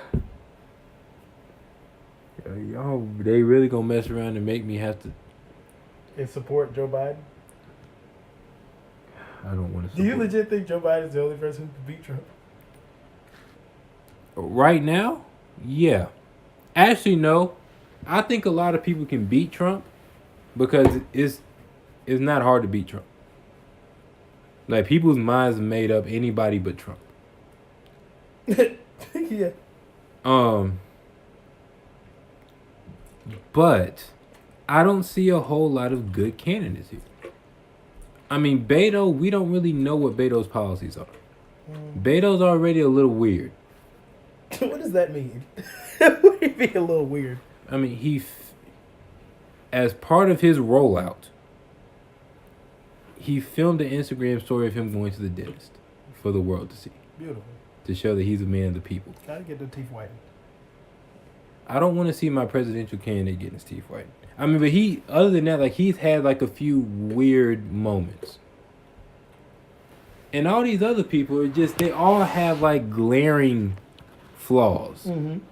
Like, when you talk about, Kamala Harris, as Attorney General, she doesn't have the greatest track record. Yeah, and she's yet to answer for any of that. That's the biggest thing that we've been asking from her. Like, dude, like, what's up? Give us the tea. Right? Oh, are you fucking with us or are you not fucking with us? Right. Is you ain't. Is or is you ain't a nigga. I'm playing. All right. Keegan Michael Key. Right. He comes off a little fake. Who says that? Everybody. He sounds like a Hallmark card. Is one of the people have said this about him. Oh, you know him and Rosario Dawson are dating? See, I mean, they're madly in love. According to Rosario. Who? Keegan Michael Key or Cory Booker? Cory Booker. Oh. Is dating Rosario Dawson. I mean, good for him, but I don't care. That's what I'm saying. You running for president, I don't care about your love life. I want to hear policies. Anything for Cory Booker I don't think he went out and tell people. No, I don't care. But I'm just saying, like, I don't want you in a high profile relationship if you run for president. It's not a high profile relationship. I don't know. Right. I mean, Rosario. It's not Halle Berry. Right. But I'm just saying, Rosario Dawson is known. True. Like, I know who that is. And I don't really follow entertainment like that, so I'm pretty sure a lot of people do know more than I do about Rosario Dawson. But what I'm saying is the one thing I don't want to hear right now is who he's dating. Fair. Right? Like, that sounds like somebody trying to get the status of president, but they ain't really put in no work. You know what I'm saying? Right. A little sympathy thing. You still live in the hood. Come on, dog. You're smarter than that. Get your kids out the hood. Right? You got everybody that's trying to get into these pockets, but we said we want policy. I don't see a whole lot of great policy out of these people. Beto is like the Marco Rubio of the Democratic Party. He's a phenom. He might have some star power, but when he get on the debate stage, is he gonna look like Marco Rubio looked? Marco Rubio cowered under Trump. Trump made him look small. So that's what I'm saying is who is the most electable out of here? Byrne? Feel it. Byrne? We did all this equality minority talk, and we gonna elect the old white man? Feel it. Boy, I don't with the same policy as everybody else? I mean, is Byrne the best we got? I'm asking. Look, I don't know. I don't know what to tell you, man. That shit crazy. All these women, I don't know, man. It's just America. Y'all tell me one thing and then y'all do another. Consumption never lies. Consumption is never lied. Y'all put all these women in here. We all against the old white man, and what we finna do? We finna nominate an old white man to run against another old white man for president. The land of paradoxes. I mean, can somebody make this make sense for me? Like, I see a bunch of average in these Democratic presidential candidates. Who is going to save us from Trump? Policy. We need way more about policy. I can't wait for the first debate. I mean, it's going to be 7 hours long. I got to take a day off from work to watch the whole debate. That's going to be a hilarious debate. I would love to watch that together. We should do that. That'll be funny. I'll tailgate for the first debate. I'll tailgate. I'll get on the smoker and everything. Yeah, we'll pull up to the crib. I'll bring sushi up the debate. Yeah, I don't know, man. I don't know. That shit crazy. It's. I really hope. I mean, I'm flabbergasted. I just hope that we can get some more policy so that all of this shit can make a little bit more sense, and then we can actually make strides towards getting some folks out of here, so that we can go ahead and make the decision, like the best decision. But who in the world told Stacey Abrams that she should run for president? Stacey did. Right, but I mean, she wouldn't say that if. I mean, I don't know. You know how that works. What? Like they start running when people think about running for president. They form exploratory committees where they go out and they say, if Joe Biden were to run for president, what do you think? What are you thinking? And there's some people out there that's like, Stacey, yeah, all right. I mean, hey, because I'm behind Stacey. It would be the same argument as with Beto. She came dangerously close to winning Georgia. Yeah, but Beto, we ain't had nothing Democratic since Carter. We knew Beto. Like Right. Stacey Abrams kind of came out of nowhere. Beto's been a star in the Democratic Party. They was like, they've been stamping Beto before the state senate run. Like, if you had people that were on Obama's staff, like, Beto, he the one. Who's saying Stacey the one? Who? I mean, if anything, her coming out of nowhere and being able to almost win Georgia like that. I mean, almost. That's a little horseshoes bit, and hand grenades. That's a little bit of star status right there. That's Sebastian Telfair. I'm looking for right LeBron. there. I don't need Sebastian Telfair. Right, but if Sebastian Telfair gives LeBron 30, you're gonna be like, okay, LeBron. He never gave LeBron 30. He I'm can't give DJ Augustine 30. Just like, all right, Sebastian, what's good, Sebastian? Can you keep this up though? Right, but are you saying that? Are you? Can you keep this up, Sebastian? Can you give KD 30? Can you give Kawhi 30? Who did Stacey? Giannis 30? Give James Harden 45?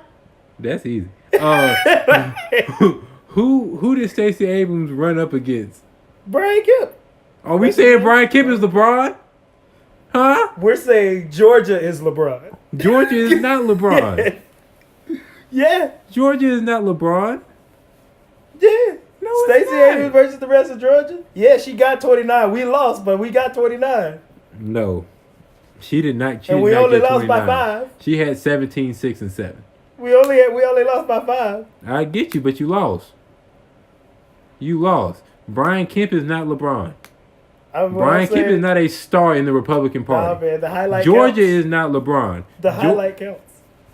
Nah, son. Everybody remember Allen Iverson crossing over MJ. People don't remember MJ had like 35 that game and they still won. Yeah, but we knew AI was that dude. It was just we knew AI. We knew AI was AI before that. Right. When AI was at Georgetown, we knew AI was at it. Right.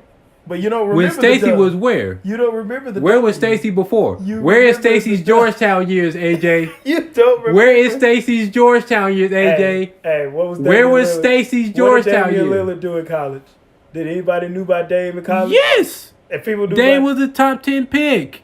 People knew Dame was that dude. Yes. Even a guy. Okay. Yes. I feel like it's definitely some folks who wasn't that who Yes. didn't really see them like that on the college level. Yes. And still came in the league and Stacey started Abrams bowling. is Austin Rivers. That's what I'm saying. Austin Rivers is not the face of my franchise. Hey. But if Austin Rivers keep giving you 30, He gonna keep being a bench player. he gonna keep giving you 30. And he gonna keep coming off the bench. He's not even Stacey Abrams, not even Lou Will. Yeah, Lou Will could totally start. I feel like Lou Will could start if he wanted to. I don't think Lou Will could. I don't think Lou Will wants to start. I don't think he could. I think he said I'm too nasty off the bench to start the game. He's one of the people he was just made to be a 6-man. That's it. And there's nothing wrong with that. No, He's the greatest 6-man in the history of the league. I will put him over Jamal Crawford as the greatest 6-man in the history of the league. I'll put him over Jay Crossover every day of the week. I mean, because Lou Will has been doing it for like 20 years. No, I mean, Jamal Crawford's been doing it way longer than Lou Will. But I'm just saying, But Jamal Crawford used to start at one time. So did Lou Will. Oh, wait. He started with the Sixers. We was in Philly. He started a little bit. They had a little AI Lou Will backcourt. True. At the latter years of AI. But they also played the same position, though. So they weren't really starting together that often. I mean, they could be. They're interchangeable. I mean, I'll put Lou over Jay Crossover every day of the week. Speaking of basketball, let's talk about more beef. Westbrook versus Utah. Fuck them niggas. Now, fuck them fans. Depending on whose side of the story you want to believe, which we all want to believe Russell. Let's look at it from a holistic point of view, though. Can we do that? I mean, we can take wherever you want to take it, boss. All right, let's look at it from a holistic point of view. Russell Westbrook, even though he talks all that shit, very, very big personality, very bold, brash, if you will, during the game. Mm-hmm. You don't really hear, you don't see shit about him like going out and fighting people and all this other stuff. But in game, he's a very, very intense person. So then you have this Utah fan. And yeah, like as usual, it is a normal thing for like fans to talk to players, like talk a little bit of trash or whatever. But there are limits to that. There has to be limits to that. Like I understand you're paying to come and watch the game and be entertained, but like, come on, like y'all have at some point there has to be a level of respect that fans have for the players of the game. No, it doesn't. I feel like there has to be a level of respect there. Nope. Because if you're gonna come to the game and do all this shit and then shit escalates, you can't now play victim because you instigated this entire situation, and then when you poked at the beast and the beast got upset, now you're a victim. Just like with that dumbass woman, I forget where it was. It was like a zoo attack a few weeks ago. I think a few weeks ago. It was a zoo attack. It was a leopard, I think, and she was hanging over. You heard about this? No, I have another story, but go ahead. I saw a video. This is a funny thing. She was hanging over the barricade and fell in with the leopard, and the leopard started tagging that ass up. Yep. And they shot the leopard. I don't know if they shot the leopard. I don't know. But all I know is normally had those situations. Yeah, but yeah, like she got interviewed and she was talking about I was hanging over the barrier, but I also think that they should move the barrier back.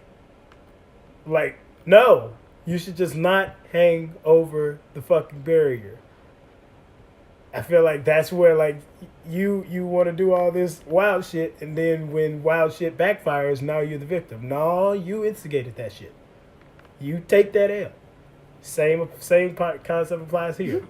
No, so I seen this video, right? This is a complete and utter side note. Mm-hmm. But it was this African dude. And it was a lion in a cage. I saw this video. And he was holding the goat up. With the goat screaming. Bro, if you see that lion had reflexes, like literally was stride for stride with that dude. Yeah, he was. He was getting ready to tear that goat. He would have broke that gate down if he could. That shit was crazy. I saw that shit was. It was so fucked up. But somebody showed me that. I'll first watch it was hilarious. I was like, yo, that's crazy. So let's get back to Westbrook versus Utah. Yeah, you can't like I said, I personally believe there has to be a level of respect there. Yeah, like you can talk trash to the opposing team or whatever, but like don't be down here like just straight up disrespecting folks.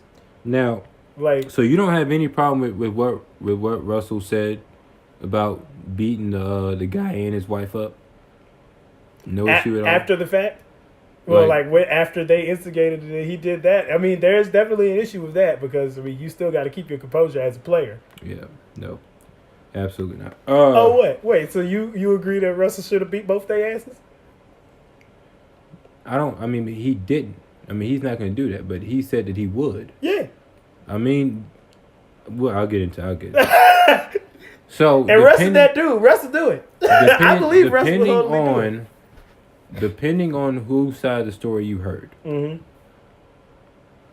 the Utah fan was talking a little smack to Russell, and Russell was sitting on the bench and he had his knees covered up, and with heat, not with ice, with heat. Well, the fan said, "Go ice your knees, bro," and apparently that. By the time that got to Russell's ears, from the fans' perspective, in Russell's ear, "Go ice your knees, bro," meant get down on your knees like you used to. And then that's when Russ. Do you feel like? Stop. Wait, so you feel like the fan never said that? No, that's his side of the story. Oh, they interviewed him, and that's what he said. He said he never used any profanity or anything like that. That's what he said. Now, it do be loud in Utah.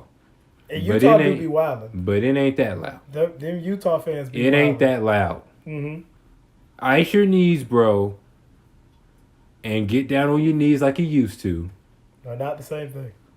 Can't even be construed for each other. Right. It don't matter how loud it is. So who lying? I mean, the fan is obviously lying. Because Utah, not just with Russell, but especially with Russell, they've had things to say. Yeah. And they've had things to say with a lot of the black conglomerate of NBA players that go into Utah. They made fun of Derek Fisher for after his daughter was. And he played for Utah. Yeah, after I think while he was with the Lakers, they Right. made fun of him after his daughter was diagnosed with eye cancer. Yep, eye surgery. And so it's actually a photo of fans sitting here doing this and talking shit. Right. But they be wild in Salt Lake City. But to the point of should there be any respect between them? I mean,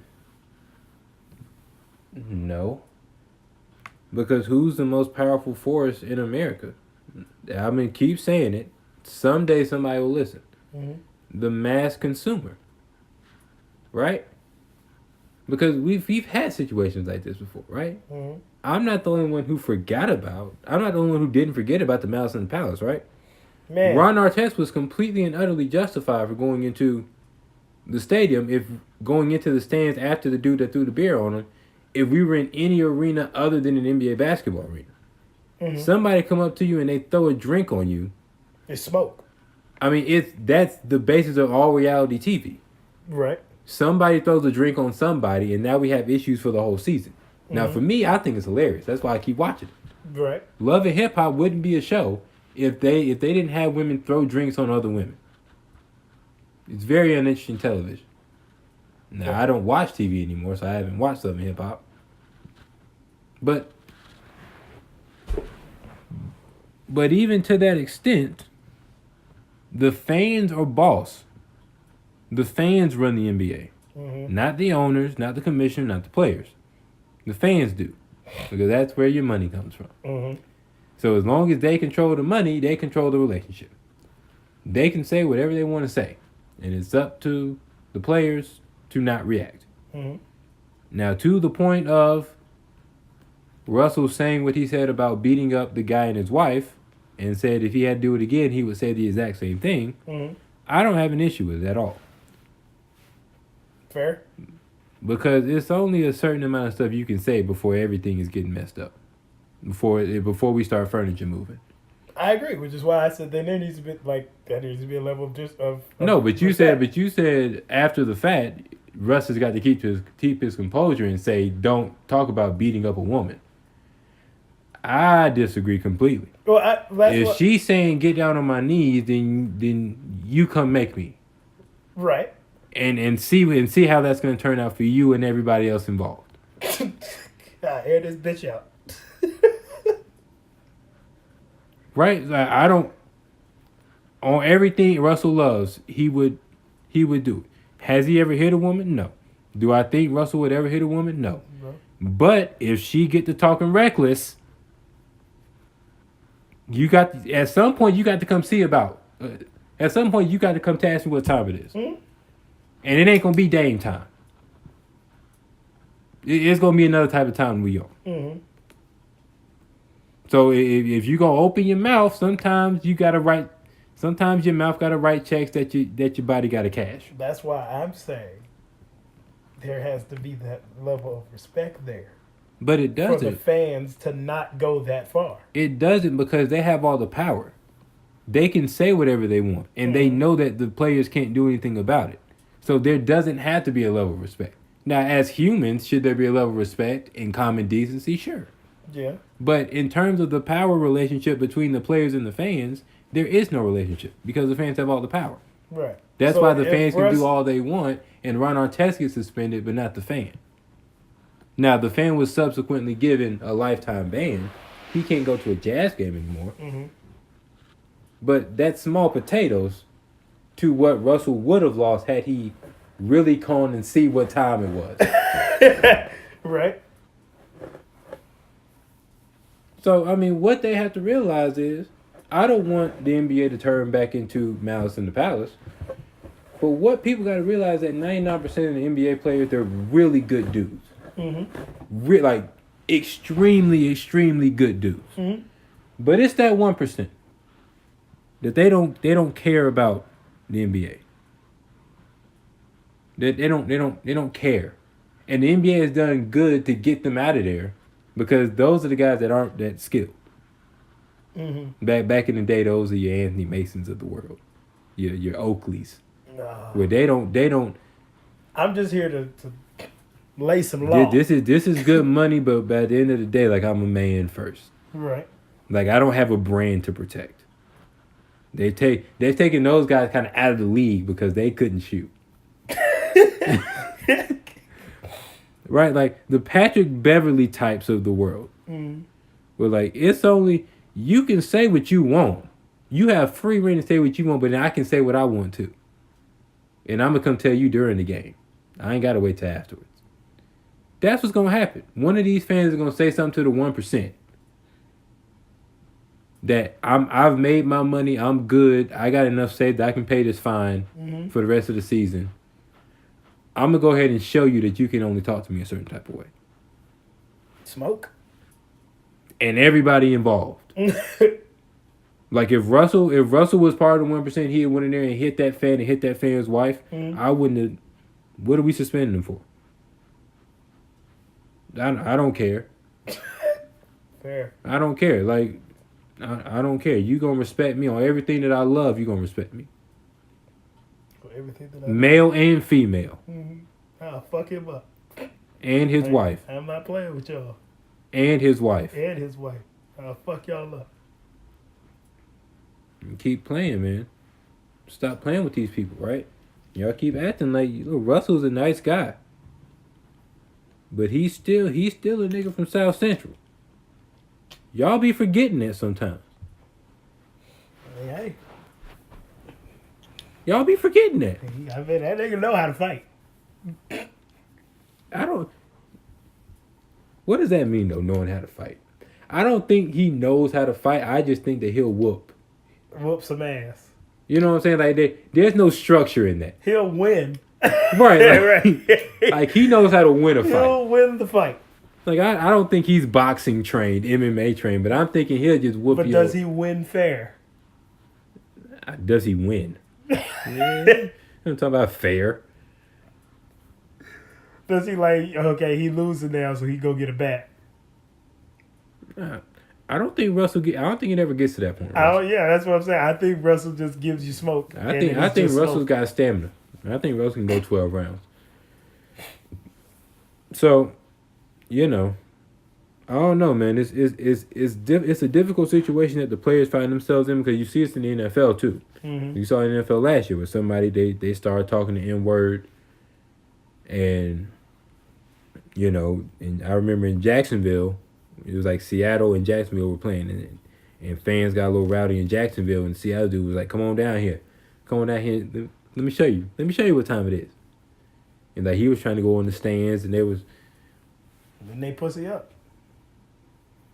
Fans don't talk the shit if you don't if you find that one and he ready for the smoke. You better shut the fuck up. That's all I'm saying. I mean, but does a fan have to get stoled upon for them to get that? Huh? Does a fan have to get stoled upon? Right. For them to get that? Yeah, apparently. All right. Because we hear about these types of situations all the time. All Like, right. even if it doesn't get to this level of finding folks and video and all that, like, we hear about this. Yeah. I mean, Right. I can tell you this much. Folks wasn't shit talking Ron Artest after the Palace. Folks left his ass alone. They left him right where he was at. But I mean, but that was a team full of rough riders though. Right. You had him. You had Jax. Yeah. You had Jermaine O'Neal. Yeah. Like that's what I'm saying. Jax is in the 1%. Like he came out of high school. He from Texas. He cool with what he got right now. Them the dudes that's going in the stands. He was right there, right next to Ron Artest. He was ready. Well, and it was Detroit. Yep. And they were a team of Rough Riders a little bit too. Well, that and like Detroit is just it's a blue collar city. Yeah. So the fans that I don't think the fans was like, I mean, smoke. Okay. I don't think they knew what they were up against. But I think like bring your ass up in here. Right, and then it was like, oh shit, he's a lot bigger. He's a lot bigger up. Oh, you tall. Like, right. Oh, you're strong. Right. Oh, okay. Oh, those cuts are real. Okay. Wow. Man, I didn't see that come. So, Shame. yeah, man. That's hilarious. NFL free agency. Is there anything? Is Cleveland going to the Super Bowl next year? I mean, what is happening? Cleveland is looking nice as fuck. No, Cleveland won't make the playoffs next year. They looking. I said it first. Cleveland will not make the playoffs. Nope. I hear they got Odell Beckham. OBJ. They signed Kareem Hunt, who's suspended for 8 games. To go along with Nick Chubb and Baker Mayfield and Jarvis Landry. They traded for Olivier Vernon to go on the other side of Myles Garrett. I mean, they look like they got a squad. Mm. They got a rookie head coach. Never coached anything in day in his life in terms of being a head coach. Oh. Not Pee-wee, not high school, not college. How the hell he get in there? Because he's the offensive coordinator. Or he was the interim offensive coordinator once they fired everybody else at Cleveland. And Baker likes him. And if you like the quarterback, if the quarterback likes you, then you get the head coaching job. The Raiders traded for Antonio Brown. Mm-hmm. There was a whole lot of money being spent. Yeah. The cap spiked up, and people were making NBA money. Almost. That's odd. Because NFL teams don't really spend money like that. Why is Eli Manning still in the NFL? You got 2 Super Bowls, man. New York Giants are a very stable organization. They don't change it up real often. They probably won't draft a quarterback in the draft, even though they need to.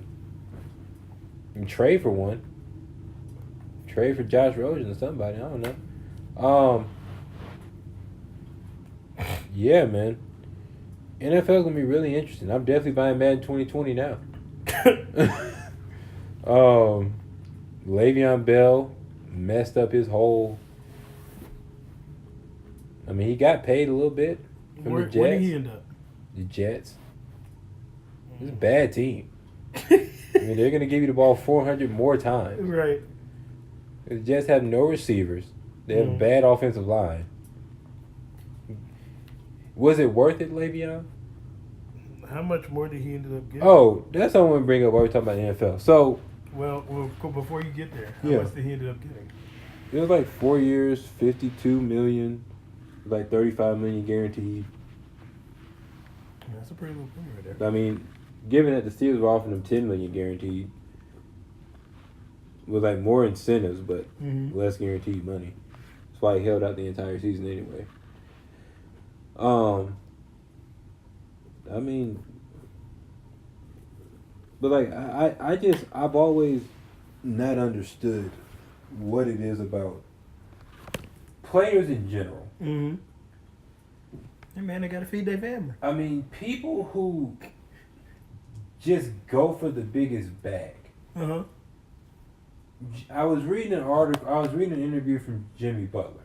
And Jimmy Butler has the right mentality that I wish everyone else would have. I mean, I could. This will be my soliloquy for the day. What? Jimmy Butler said, anything that you want. Like he was talking about basketball, right? He said, anything that you want from the game of basketball, if you win, everything else will take care of itself. Mm-hmm. You want the money, you win, and you'll get the money. You'll get all that you deserve and maybe a little bit more if you win. You want the bad girls, you want the bad bads, you want the nice cars, you want the house, you win. And you can get all of that. You want the endorsement deals, the shoe deals and all that, you win. And you get all that. Who won the Super Bowl this year? The Patriots. Mm-hmm. Tom Brady takes pay cuts. Tom Brady has never been the highest paid quarterback in the league. And people are calling him the greatest football player of all time. Because he gets it. If I make less, I can get better people around me. Mm-hmm. And then we can all win. And then I can get more money from outside. Mm-hmm. I can start the TB12 brand. Because I don't make a lot of money. I can pay my offensive linemen so that I don't get hit in the playoffs. Right. Right? So Odell Beckham, yeah, you got your money, but now you're in Cleveland.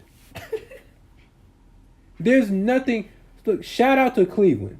Cleveland has great food. They do? Yes. I've been to Cleveland once. I've been to Cincinnati once. What'd you have? Oh, their hot dogs are really good. They got hot dogs. Okay. They got some of the best hot dogs in the country. Easily. Yeah. But I mean, it's just good, just Midwestern food, you know, home fries and hash browns and sandwiches. Right, like stuff like that. Like they got great food. But we know what Odell Beckham like to do in his spare time when he's not working out. Hey, we wanna party. Where you gonna do that in Cleveland? Huh? Well, where they turn up at in Cleveland? Exactly. So you got your bag, and you were a headache to get it, and now they shipped you to Cleveland. Well, I mean, he could fly to Toronto. That's not what 2 hour, 1 hour flight. I mean, that's what you got to do. Okay, that's cool. No, I'm saying that's what you got to do. That's fine, but that adds up over time rather than being in New York. Right. When you already there. Right. You know what I'm saying? And now you're in a team that has no history of winning. You left one of the best run franchises in the NFL. Even though, you know, they got this whole, we want Eli to retire, but he won't retire, so we got to stay with him thing. Mm-hmm. To Cleveland. They won 7 games and they threw a parade. 7. They missed the playoffs and it was a fantastic season. That's what you want? Le'Veon Bell, you left Pittsburgh. Pittsburgh. Outside the Patriots, Pittsburgh might be the best run franchise in the league. to go to the Jets. The Jets have done what? The butt fumble Jets. That's where you're at. Why do people do this? Whatever happened to Mark Sanchez? Nothing at all. The fucking butt fumble, bro. He ran into his lineman's butthole and fumbled the ball for a touchdown for the other team. That is the franchise you're now play for. Antonio Brown, same thing. You wanted your bag, you wanted your respect, you got it, and now you at Oakland. Their GM has never held a position, I don't think, in the NFL. Your coach is a celebrity. Who? John Gruden. Oh. Has a 10-year contract and trade away their two best players instantly. This is who you now play for, Antonio Brown. Is the bag worth it? Is it? To me, no. Look at the teams. Who is all taking a pay cut? KD took a pay cut. Draymond took a pay cut. Klay Thompson's going to take a pay cut. The only person that didn't take a pay cut is Steph Curry because he took a pay cut before that. Right. They're only the best. They're only the greatest team ever assembled. So everybody out there. Really the greatest team ever assembled? I mean, their starting five of Steph, Klay, KD, Draymond, Boogie is the greatest starting five to ever grace the NBA floor. In terms of relative to where they are, I mean, Steph is, in my opinion, the best point guard in the league. And it's quite easily, honestly. Okay. Klay Thompson is at worst the second best shooting guard in the league, depending on where you have James Harden. If you put James Harden as the point guard, he's the best shooting guard in the league. If you don't, then he's the second best. Okay. KD is the second best small forward in the league. I think he's the second best small forward of all time. Really? Yes. Behind LeBron? Yes. I think he's a better overall player than Larry Bird. I mean, okay. Draymond, depending on how you rank bigs, Draymond is no worse than the fourth best power forward in the league. If you put like Anthony Davis. I ain't rolling with that one. I mean, who you saying? Who are just pure power forwards? Who's better? Who's better than Draymond? Anthony Davis. Okay, so we got Anthony Davis. Oh shit, I'm trying to think. Exactly. All so of the does bigs Draymond? He plays pure power forward. Right.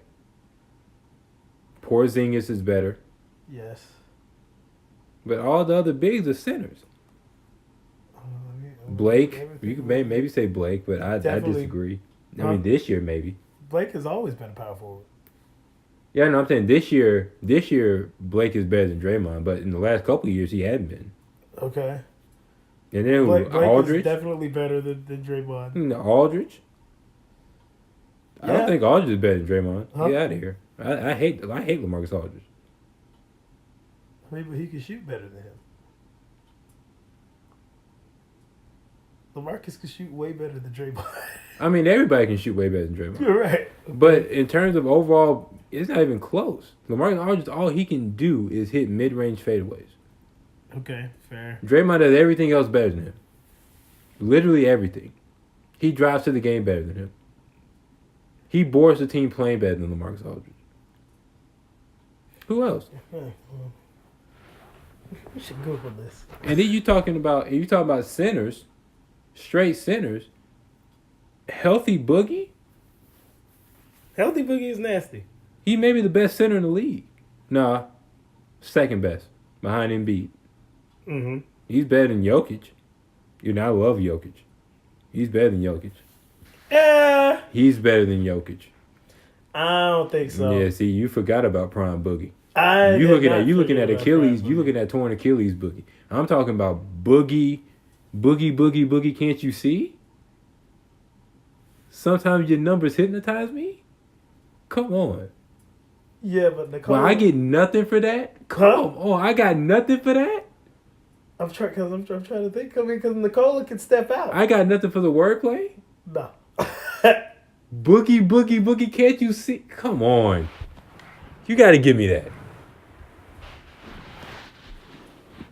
Damn, there really is nobody else.